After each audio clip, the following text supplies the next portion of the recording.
जय श्री कृष्ण फ्रेंड्स, राधे राधे। कैसे हैं आप सब? आए हो बाल गोपाल की कृपा से सभी स्वस्थ और मस्त होंगे। तो फ्रेंड्स, आप सभी को नाग पंचमी की ढेर सारी शुभकामनाएं। फ्रेंड्स, मैंने 11 ज्योतिर्लिंग की कहानी आप लोगों को सुना चुकी हूँ। आज मैं 12वें ज्योतिर्लिंग की कहानी, लास्ट ज्योतिर्लिंग की कहानी आप लोगों को सुनाने जा रही हूँ। अगर कहानी पसंद आए तो प्लीज़ चैनल को सब्सक्राइब कर दीजिएगा। तो फ्रेंड्स, 12वां ज्योतिर्लिंग गणेश्वर। तो द्वादश ज्योतिर्लिंग में यह अंतिम ज्योतिर्लिंग है। इसे घुमेश्वर या गणेश्वर भी कहा जाता है। यह महाराष्ट्र के प्रदेश दौलताबाद से 12 मील की दूरी बरूठा गांव के पास स्थित है। इस ज्योतिर्लिंग के विषय में पुराणों में यह कथा वर्णित है। दक्षिण देश के देवगिरी पर्वत के निकट सुधर्मा नामक एक अत्यंत तेजस्वी निष्ठावान ब्राह्मण रहता था।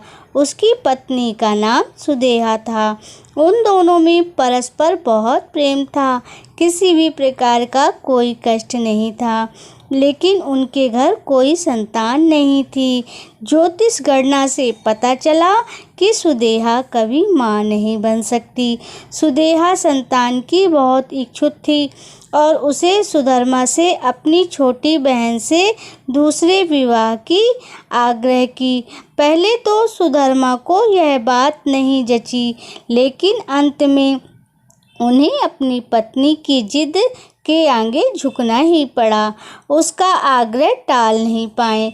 वह अपनी पत्नी की छोटी बहन घुस्मा को ब्याह कर घर ले आए। घुस्मा अत्यंत विनीत और सदाचारी स्त्री थी। वह भगवान शिव की अनन्य भक्त थी। वह प्रतिदिन 101 पार्थिव शिवलिंग बनाकर हृदय की सच्ची निष्ठा के साथ उनका पूजन किया करती थी। भगवान शिव जी की कृपा से कुछ ही दिनों के बाद उनके घर में एक सुंदर बालक का जन्म हुआ। उन सभी की जिंदगी बड़े हंसी खुशी से चल रही थी। तभी सुदेहा के मन में एक जहर का अंकुर फूट चुका था। उसके मन में ये आ गया कि मेरा अब यहाँ कोई अस्तित्व नहीं है, सब कुछ घुस्मा का ही है और घुस्मा को ज़्यादा ही प्यार दुलार मिलता है। तो उसने एक षड्यंत्र बनाया और उसने घुस्मा के पुत्र का गला रेत करके उसी तालाब में फेंक दिया जहाँ घुस्मा भगवान शिव के पार्थिव विसर्जित किया करती थी।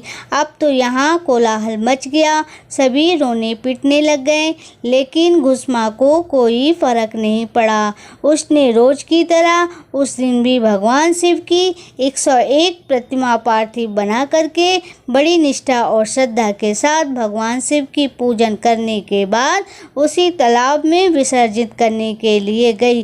जैसे ही वह पार्थिव विसर्जित करके चल ही रही थी कि उसे लगा कि उसका पुत्र उसी तालाब से चला आ रहा है। अब तो घुस्मा के खुशी का कोई ठिकाना नहीं। उसने अपने पुत्र को गले से लगा लिया। तभी भगवान शिव शंकर भी प्रकट हो गए और उन्होंने घुस्मा को वरदान दिया और सुदेहा के ऊपर वहीं भगवान शिव अत्यंत क्रोधित हो गए और क्रोध में भगवान शिव ने अपना त्रिशूल उठा लिया। तभी घुस्मा ने बोला, नहीं प्रभु, आप उसे क्षमा कर दे। आज मुझे सुदेहा की वजह से ही आपके दर्शन हुए हैं।